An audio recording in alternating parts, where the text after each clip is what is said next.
Hey everybody. Okay, I feel like I start every video that way, like howdy or hey everybody. Okay, I should think of new ways to start these videos. Anyway, you are here for your language arts lesson for Thursday, April 2nd. I hope that you did not get too April fooled yesterday. Maybe you did the fooling, maybe you got fooled, maybe you didn't know, maybe you forgot, maybe you don't do April Fools. We didn't really do April Fools here at my house because there was a lot going on and everybody had kind of a long day, so no one was really in the mood for pranks, and that's okay. We kind of joke with each other all the time anyway. We are continuing to talk about verbs. We're talking about past tense verbs. Also irregular verbs when it comes to past tense. Today, we're also going to be talking about subject-verb agreement and verb phrases with helping verbs. That'll all make more sense when we get through. Okay, first I want you to take a look at these three things here. It says, today I blank, yesterday I blank, tomorrow I blank. This is talking about present tense, past tense, and future tense when it comes to verbs. So if I were to give you the word frown, how would you use the word frown in each of these sentences? You would say, today I frown. Yesterday I frowned. Tomorrow I will frown. When you talked about how you frowned yesterday, if you have the word frown, what did you add to make it past tense? You would have added ed. F-R-O-W-N-E-D makes it past tense. Then when you said tomorrow, if it's something you haven't done yet, what did you add in your sentence? Today I frown, yesterday I frowned, tomorrow I will, tomorrow I will frown. Okay, let's do that. Oh no, my eraser's across the room. Hold on. How did that get there? Okay, if I give you another word, let's use the word smile.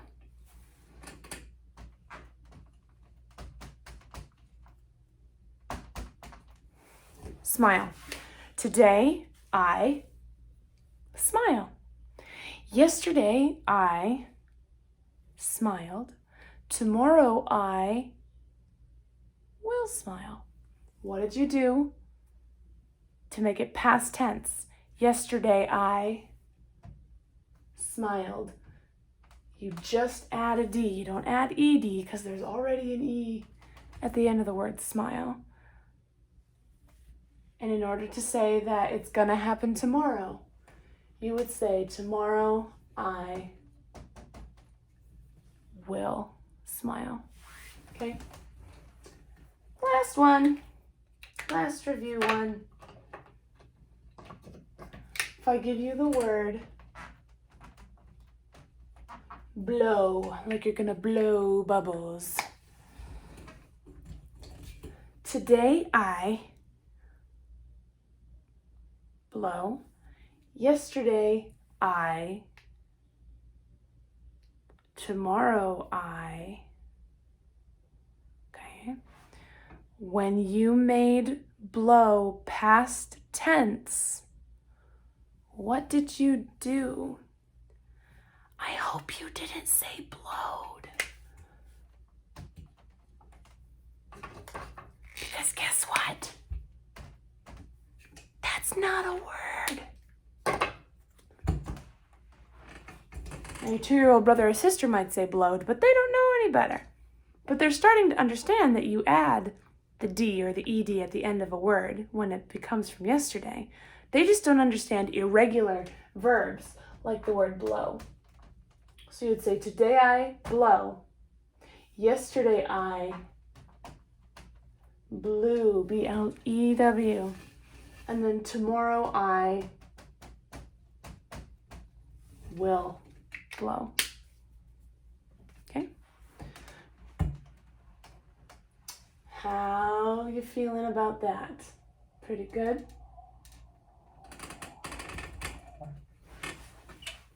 Okay, now I have 2 sentences underneath here. Well, hold on one second.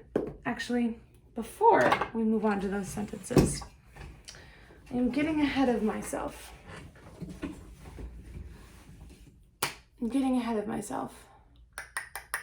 I'm going to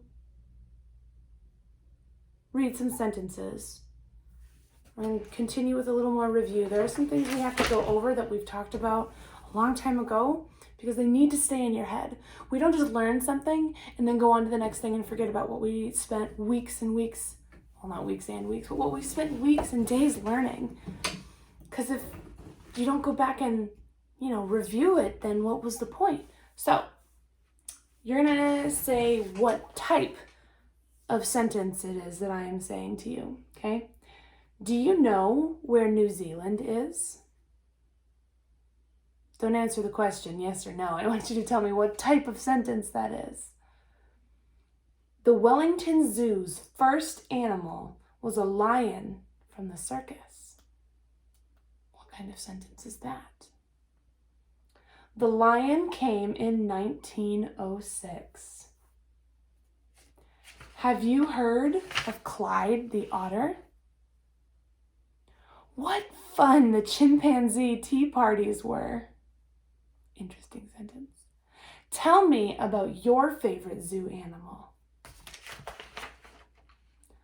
Do you know where New Zealand is? Interrogative sentence, asking a question. The Wellington Zoo's first animal was a lion from the circus. Declarative. The lion came in 1906. Declarative. Have you heard of Clyde the otter? Interrogative. What fun the chimpanzee tea parties were. Strange sentence, but it's exclamatory. Tell me about your favorite zoo animal. Imperative. Remember, imperative if something is imperative, it's very important. So if it's an imperative sentence, gives a command, tells what to do. Okie dokie. We're talking about helping verbs today. So we've been talking about verbs, past, present, future tense, irregular verbs. Today we're talking about helping verbs. A verb is a word that shows action. Some verbs need another word to help show that what the action is in the sentence. These words are called helping verbs. For example, if I say, Julia has known how to read since she was in kindergarten. Is it true, Julia? It might be. You guys are all so smart. Julia has known how to read since kindergarten. Compare that to the sentence, Julia known how to read since kindergarten. I'll say it again. Julia known how to read since kindergarten. What's missing from that second sentence? Julia known how to read since kindergarten. It's missing a word. Julia has known. Excuse me. Julia has known how to read since kindergarten. The verb known needs a helping verb to show the action in this sentence. Some other verbs like know do not need any help to show action. Okay?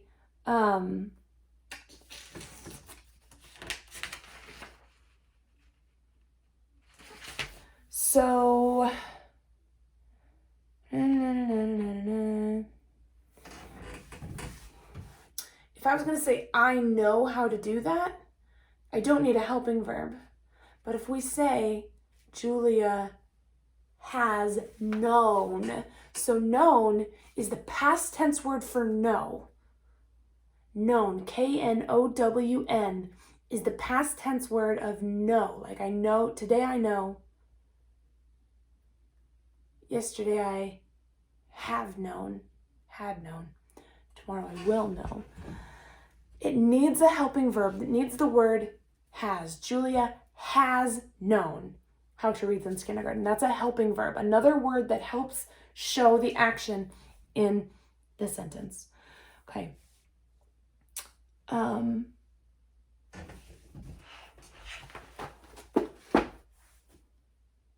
When you have a singular subject, we use helping words, a singular subject. So there's one person or thing in the subject.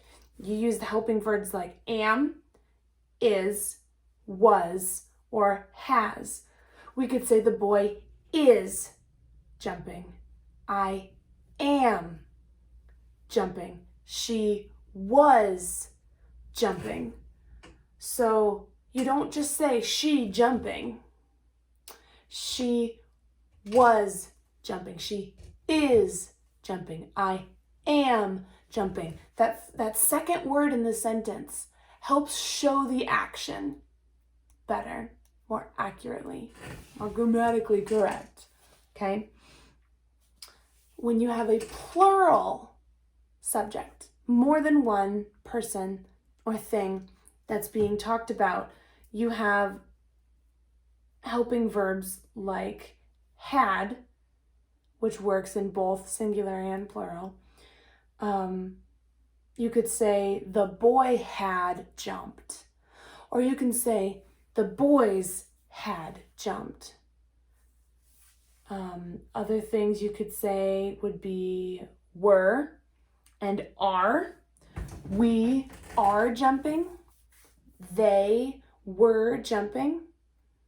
You wouldn't use is. We is jumping. That's not how that goes. You would say we are jumping. We were jumping. Okay? They had jumped. That second word in that short sentence is helping the verb. It's kind of like holding its hand to help us make sure we understand it better. Okay? We're going to take a look at these two sentences that I have on the board, and we're going to diagram them. We're going to, what we're going to do is we're going to separate the subject from the predicate. We're going to find the verb.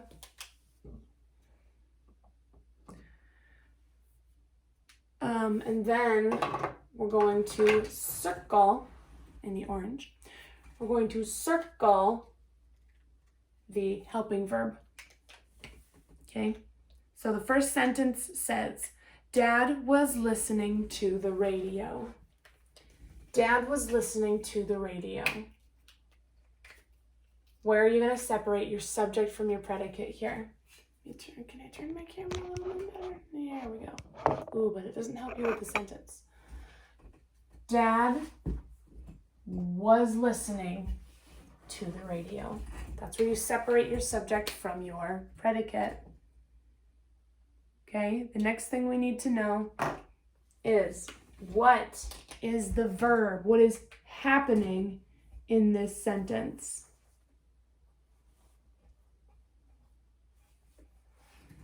Dad was listening. This is still what we call the simple predicate. So subject, the whole predicate, the complete predicate is everything on this side of the line. But the simple predicate, just showing the verb, is was listening. Now, I'm going to change it from the orange and do the blue. What is our helping verb in this predicate part? You don't say Dad listening to the radio. It's past tense. You say Dad was listening to the radio. We call it a helping verb. We call a helping verb and the main verb together. These two things here, when we've got these two words together, this is called a verb phrase. Subject, predicate, verb, verb phrase, helping verb. I know that that's a lot, okay? That's why we do more review every day, and we do these lots, and you do them in your practice so that someday it won't be confusing and you'll know exactly what you're doing, okay? Take a look at your second sentence. The students have learned Psalm 100. One step at a time, okay? Don't get overwhelmed. Don't be overwhelmed, and if you are, take a pause, take a deep breath. One thing at a time, okay? First thing, separate the subject from the predicate.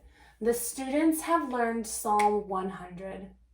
Separate the who or what from the action. The students have learned Psalm 100. What is our verb phrase here? Our action verb. The whole verb phrase. Students have learned. And in that phrase, between these two words, what is your helping verb?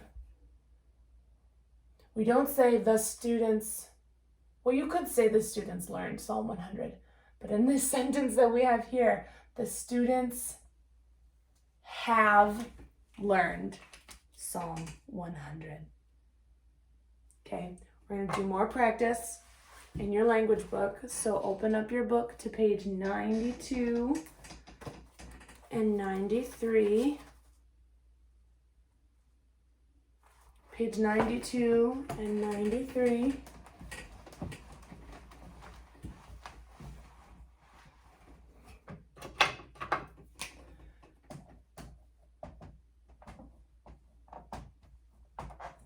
And 93. And do one page at a time. Language arts, 92, 93. Okay. 93 at the top. Look closely. A helping verb helps the main verb show the action. Some helping verbs are am, is, are, was, were, have, has, had. I grew 3 inches taller last year. No helping verb is needed for the word grew. If you're going to use grew, G-R-E-W, the past tense of grow, if you're going to use grew, you don't need a helping verb. You wouldn't say, I have grew, I has grew, I were grew. Woo, you wouldn't use a helping verb there. But if you use the word grown, you don't say, I grown taller than my brother. You need a helping verb. In fact, you need, I have grown taller than my brother. A helping verb and action verb together is called a verb phrase. A zookeeper is feeding the lions. I am singing to my baby brother. Okay, so you're going to do, and think A, what we just did on the board here with our 2 sentences. Draw a line between subject and predicate part of the sentence. Draw 2 lines under the verb phrase in the predicate. Circle your helping verb. In your verb, you're now not just underlining the predicate or the verb. You are now underlining the verb phrase.